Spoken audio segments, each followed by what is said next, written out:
faith, that something good might come out of it. Papa,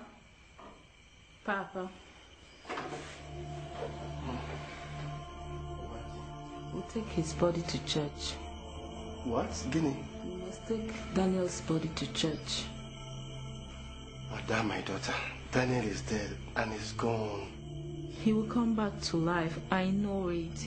Naka's father-in-law dismissed her request to remove the body from the mortuary.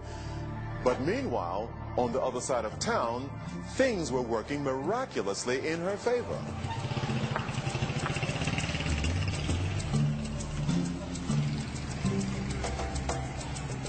As early as 5:30 to 6, I left my house with the address facing the dad, reaching Amnimo Ikeduru. Then when I asked of the man, the man, Mr. Lawrence Eke Ihuba, then they directed me to him and I told him to come and remove the corpse that they brought inside my mortuary. They claimed that she died on accident case because during that time he was bleeding. Yeah. Then I asked them to come and remove the body. I saw some kind of signs. I don't know what is wrong with the corpse. I don't want anything to hurt me because this job is a tedious job. It's a dangerous job.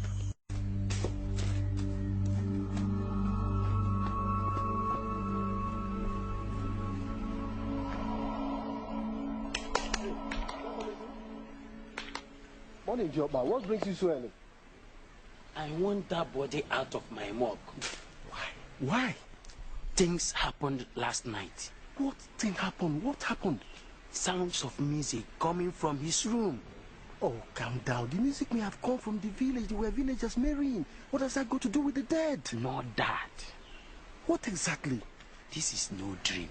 There were music coming from his room. Joba, tell me, were you drinking last night or what? I didn't drink anything. I mean every bit of it. And we took him from the mortuary, we dressed him up and put him inside the casket. Then we took off from Owerri. Then we continued coming down to Onitsha. The security guards refused them entry into the premises, thinking they might have a bomb in the casket. The procession was redirected to a facility in the back of the church. Daniel was taken out of the casket and laid on a table. People started praying for him, praying for resurrection. Then the angel said to me that he's sending me back to the world to go and warn this generation because this is going to be the last warning to this generation. As prayers was going on, then his heart began to pant. Life began to come in his heart. They continued praying, we were praying. As all these things were going on, he began to breathe gradually, but his body was still stiff.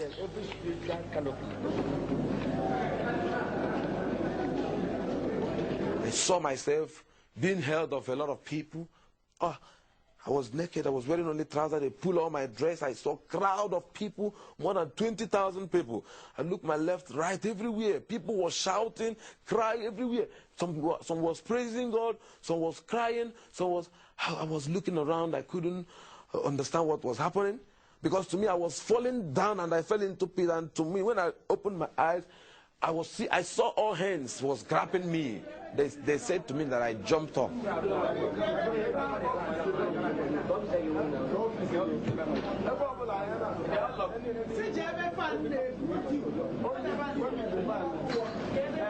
I saw this big cathedral. It's a very big cathedral. I looked by my right, my left, my front and my back. Everywhere was full of people. And some people were shouting, some were saying coffin, some say mortuary, some say 3 days. I couldn't understand what was happening because my experience there is not more than 15 minutes. So I don't know what they call about 3 days. To me, there was no night, there was no day. It was only that moment I was into.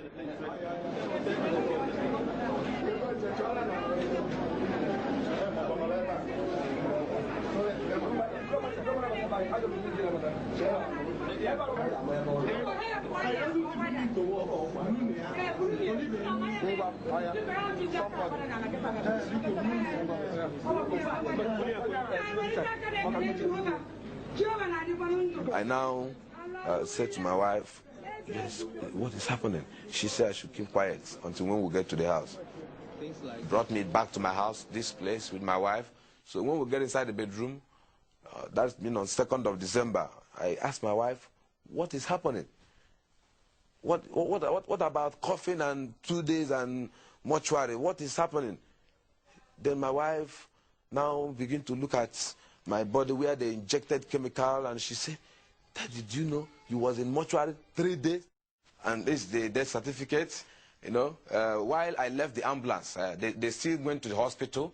So the doctor now confirmed that I have died. They now use their equipment, check, according to, you can see, they check the heartbeats, everything, the eye pupil, everything, according to the doctor. After checking everything, he now confirmed that I was totally dead.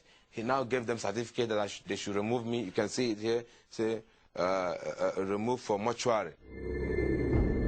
Dr. Richard Kent, a retired medical doctor, has studied the NDE over many years, traveling the world and writing books on the subject. Of the 300 case studies he has made, an alarming amount report the existence of a realm similar to the one encountered by Daniel Ekechukwu. It's just a horrendous, awful place. It's a place where people are terrified, are frightened, and people, even just who've seen hell, even years later, they recoil in horror at what they saw there. Just a place of awfulness. I've interviewed probably over 300 people who've had these experiences, and all of them have been dramatically changed. Their lives have been changed by these near-death experiences. You can't say that about hallucinations.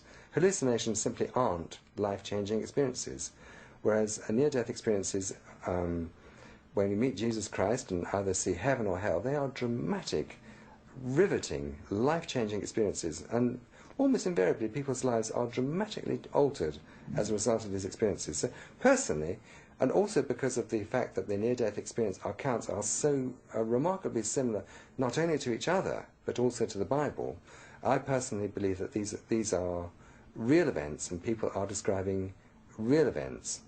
If you read any newspaper today, you'll read about people having a near-death experience of a type, leaving their body and going along a tunnel and going to a place of light. It's only those who get really close to who recognize Jesus Christ. They describe him as nearly 6 foot tall, but radiating light, tremendous amount of light coming from him, from his face and from his chest and from his arms and from his legs. But people, it isn't just the appearance of Jesus, it's the fact that they feel in the presence of so much love. Many people said they've never felt like that. They've never felt so completely surrounded by love, as powerful as that. It's just incredible love.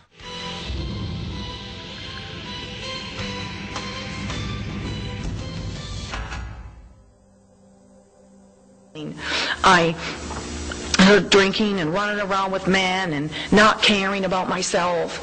But yet, even though I was doing those things, Jesus was still there.